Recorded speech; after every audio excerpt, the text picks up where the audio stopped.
अस्सलामुअलैकुम वरहमतुल्लाहि वबरकातुहू। दोस्तों, उम्मीद करता हूँ कि आप सब खैरियत से होंगे।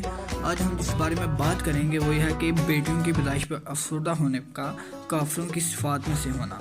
अल्लाह अज़्ज़ा व जल ने बहुत से मकामात में इसका जिक्र किया। अल्लाह ताला कुरान मजीद में इरशाद फरमा रहा है, उसका तर्जुमा सुनिएगा कि और जब इनमें से किसी को लड़की की खुशखबरी दी जाती तो इसका चेहरा स्याह हो जाता है और वो गम से भरा होता है। इसे दी गई बशारत की वजह से लोगों से छिपता फिरता है। आया जिल्लत के बावजूद इसको अपने पास रख लेता है, यानी कि उसको जिल्लत तो यानी कि वो जिल्लत देखता है कि मुझे लोग ताने देंगे, ये करेंगे तुम बेटी के बाबू, तो उसको अपने पास छुपा के रख लेता है और फिर उसको जिंदा दफन में मिट्टी में दफन कर देता है।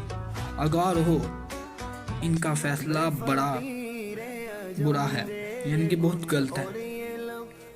इमाम इब्ने कीम इस बारे में लिखते हैं कि बेटियों की पैदाइश पर खफा हो जाना जहालना आदत में से है,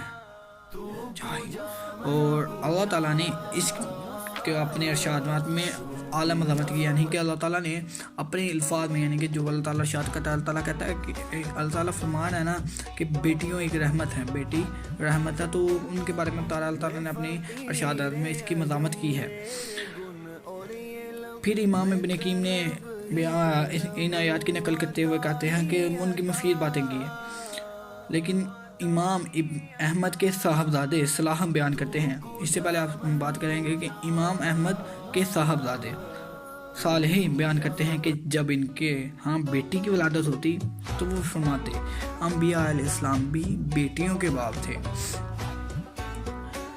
बेशक बेटियों का मतलब जो कुछ कुरान और सुन्नत में आया है वो तुझे मालूम ही है।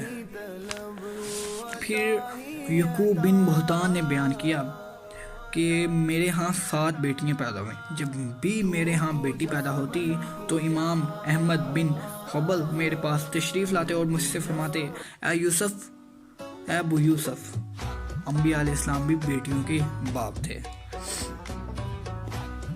इनका ये फरमाना मेरे गम को ख़त्म कर देता है, यानी कि इमाम यकूब बिन बुहतान फरमाते हैं कि जब मेरे यहाँ बेटी होती है तो इमाम अहमद बिन हंबल मुझसे फरमाते कि अबू यूसुफ, अंबिया अलैहिस्सलाम भी बेटियों के बाप से, तो ये सुन के मेरा गम दूर हो जाता है, यानी और मेरा दिल खुश हो जाता।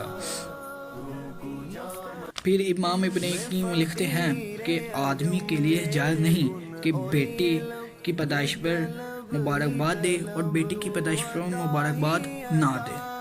यानी वो कह रहे हैं कि इसलिए तो फिर बात गलत हुई कि हम बेटों के वलादत पर मुबारकबाद तो देते हैं, अगर बेटी हो जाए तो हम उसकी मुबारकबाद नहीं देते, ये तो गलत है। बल्कि वो ये दोनों की पैदाइश पर मुबारकबाद दे या दोनों पर ना दे, या तो वो दे ही, या तो वो दोनों में दे, या तो फिर वो दोनों में ही ना दे, ताकि वो तरीका जहालियत से बच जाए, क्योंकि इनका अक्सरियत बेटे की पैदाइश पर मुबारकबाद देती हैं और बेटी की वलादत के बजाय इसकी वफात पर मुबारकबाद देती हैं। यानी कि जब उनकी वलादत होती है उन पर तो देती नहीं, और जब उनकी वफात हो जाती है तो फिर मुबारकबाद देते हैं। बाज़ लोग ऐसे करते हैं।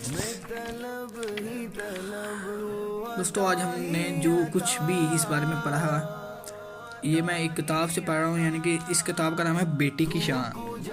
अगर आप इसको खरीदना चाहते हो तो आप पास के किसी भी बुक सेंटर से आपको अवेलेबल हो जाएगी।